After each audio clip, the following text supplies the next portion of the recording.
Hello दोस्तों, मैं जयकांत सैनी स्वागत करता हूं आपके अपने चैनल बात IQ में। हम डिस्कस करें राजस्थान पत्रिका न्यूज़पेपर जयपुर एडिशन 26 मई।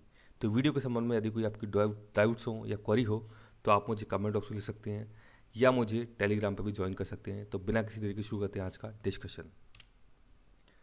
न्यूज़ यहाँ पर पहली पेज नंबर 1 पे तो ये बात की जा रही है, परीक्षाएं जो चल रही हैं 12वीं की परीक्षाओं को आयोजित कराने को लेकर क्या फैसला रहता है, क्योंकि ये भी एक बड़ा मसला है कि स्टूडेंट्स की परीक्षाएं कराई जाएं, लेकिन कोविड-19 की जो महामारी चल रही है, इसका दौर चल रहा है, सेकेंड वेव चल रही है, तो उसके मद्देनज़र क्या प्रोविज़न होनी चाहिए, क्या सॉल्यूशन निकल के आना चाहिए। तो यहाँ पे ज़्यादातर राज्य परीक्षा के पक्ष में है, यानी कि परीक्षा करवाना चाहते हैं।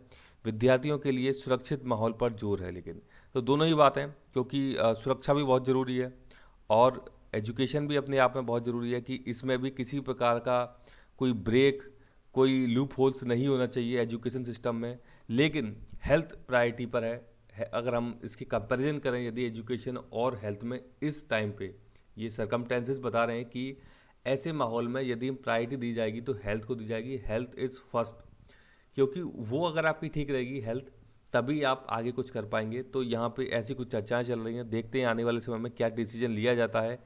क्या 12वीं की परीक्षाएं करवाई जाती हैं या ऐसे और अभी टाला जाएगा, तो देखते हैं। केंद्र इसमें ऐलान करेगा, तो देखते हैं क्या आने वाले समय में क्या और नई चीज़ें निकल करके सामने आती हैं। ये बात की जा रही है CBI की। CBI के नए प्रमुख बना दिए गए अभी, इनका नाम है सुबोध कुमार। तो सुबोध कुमार साहब महाराष्ट्र कैडर के हैं, ये IPS, और इनको नए CBI का प्रमुख के पद पर नियुक्त कर दिया गया है। इंपॉर्टेंट हो जाता है CBI। संथानम समिति थी जिसने कि 1963 में सिफारिश दी थी कि CBI जैसी एक संस्था का गठन होना चाहिए। तो ये इंपॉर्टेंट समिति हो जाती है, इसके बारे में आइडिया होना चाहिए कि कब गठन हुआ, किसने इसके लिए सिफारिश दी थी। इसके अलावा CBI को जो अपनी पावर्स मिलती हैं, CBI को कोई अलग से एक्ट नहीं है। Delhi special police establishment act है 1946 का, यानी कि भारत की आज़ादी से पहले का, यानी कि अंग्रेज़ों के टाइम का ये एक्ट है, Delhi special police establishment act 1946, जिससे कि CBI को पावर्स मिलती हैं। तो दोनों ही फैक्ट इंपॉर्टेंट हैं, इनके बारे में आपको आइडिया होना चाहिए। ये है इनकी पिक्चर सुबोध कुमार साहब की, सुबोध कुमार जायसवाल पूरा नाम है इनका। ये न्यूज़ है यहाँ पे माउंट लोहत्से की, ये इंडिया का ही है, हिमालयन रीजन का ही पार्ट है ये।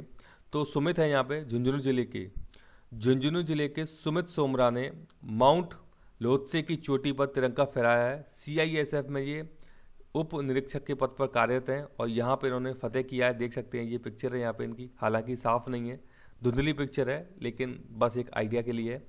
तो माउंट लोहत्से जो है 4th हाईएस्ट पीक है इन द वर्ल्ड, यानी कि दुनिया में 4थे स्थान पर है। अगर हम इसकी ऊंचाई की बात करें, देख सकते हैं ये है एवरेस्ट और ये है लोहत्से जिसकी बात की जा रही है।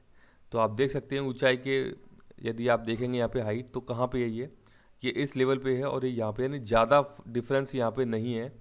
तो काफ़ी हाइट है ये और हिमालयन रीजन में ही है माउंट लोहत्से। तो इसके बारे में आपको आइडिया होना चाहिए।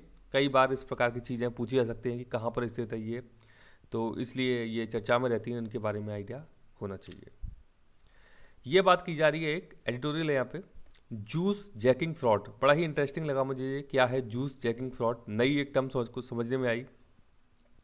तो दिल्ली की निवासी हैं और बात कर रहे हैं ये एयरपोर्ट की। तो एयरपोर्ट में ये क्या करती हैं, इनके मोबाइल की बैटरी हो जाती है यहाँ पे डाउन, और उस बैटरी को ये चार्ज करती हैं पब्लिक जो बैटरी के चार्जर्स होते हैं वहाँ पे। आपने देखा होगा, आप एयरपोर्ट रेलवे स्टेशन में जाते हैं तो आप अपने फ़ोन को चार्जिंग में लगा देते हैं। तो ऐसा ही कुछ इन्होंने यहाँ पे किया था। तो महिला ने एयरपोर्ट पर मौजूद USB बैटरी चार्जिंग स्टेशन में फ़ोन अपना चार्ज किया और चार्ज करने के कुछ घंटों बाद पता लगा महिला को कि उनके बैंक अकाउंट से 1,20,000 रुपये डेबिट हो गए हैं। तो ये फ्रॉड निकल के नया सामने आया। तो यहाँ पे बता रहे हैं कि डेटा चोरी की इस तकनीक को जूस जैकिंग फ्रॉड का नाम दिया जाता है। इसमें क्या होता है, USB केबल चार्जिंग और डेटा ट्रांसफ़र का काम करती है। USB केबल आप जानते हैं, वो चार्जिंग का काम भी करती है और डेटा ट्रांसफ़र का काम भी करती है। तो जूस जैकिंग फ्रॉड में USB केबल की इस तकनीक का फ़ायदा उठाया जाता है और सार्वजनिक स्थलों पर लगे USB पोर्ट को हैकर उसको टैंपर कर देते हैं और डेटा वहाँ से चुरा करके इस प्रकार का फ्रॉड सामने निकल करके आता है। तो ये नया मेरे को भी पता लगा कि जूस जैकिंग फ्रॉड क्या है, तो इसके बारे में आपको थोड़ा सा इन्फॉर्मेशन, थोड़ी सी आइडिया, नॉलेज होनी चाहिए। तो इसीलिए मुझे लगा कि आपके साथ इसको शेयर करना चाहिए। ये एडिटोरियल एक और यहाँ बात की जा रही है, चलन में मुद्रा का उच्च स्तर गंभीर संकट का संकेत है। यानी कि अब बताया जा रहा है कि भारत की जो जीडीपी है उसका 14.5% कैश फॉर्म में आ गया है। आप समझ सकते हैं, डीमोनेटाइजेशन किया गया था 2016 में। अब मेरे को डेट बताइए कब किया गया था। तो उस वक्त डीमोनेटाइजेशन इसीलिए किया गया था ताकि जो मैक्सिमम हमारी करेंसी है वो कैश में कम से कम की जाए, और जो बैंक ट्रांजैक्शन है या उनकी वर्चुअल करेंसी के रूप में है, तो मतलब वहाँ पे पूरा का पूरा सिस्टम चलाने की बात की जा रही थी, क्योंकि कैश को आप ट्रैक नहीं कर सकते हो कि कितनी करेंसी कहाँ पे है। लेकिन जब सिस्टमेटिक करेंसी आपकी हो जाती है बैंक्स के थ्रू, चेक्स के थ्रू, ई ट्रांसफ़र जो आप करते हो, तो वहाँ पे क्या होता है कि आपको पूरा डेटा रहता है कि भारत के अंदर कितनी करेंसी है, कहाँ पे सर्कुलेट हो रही है, कैसे हो रही है, तो आप पॉलिसी अच्छे से बना सकते हो। तो ये प्रयास किए गए थे डीमोनेटाइजेशन के समय पे। तो उसके बाद अब चलते चलते अब कोविड-19 का दौर आ गया और आप देख सकते हैं यहाँ पे 14.5% बहुत बड़ा स्तर हो जाता है जीडीपी का, जो कि कैश फॉर्म में हमारी करेंसी चल रही है। तो ये कहीं ना कहीं ब्लैक मार्केट को भी बढ़ावा देती है जब इस प्रकार से जो करेंसी है कैश की फॉर्म में होती है। मैं आपको बता दूं, यूएसए की यदि हम बात करें तो यूएसए की जो करेंसी है उसका महज 3% ही कैश की फॉर्म में होता है। आप समझ सकते हैं, पूरा का पूरा उनका ऑनलाइन डेबिट कार्ड और इनके थ्रू पूरा ट्रांजैक्शन होता है।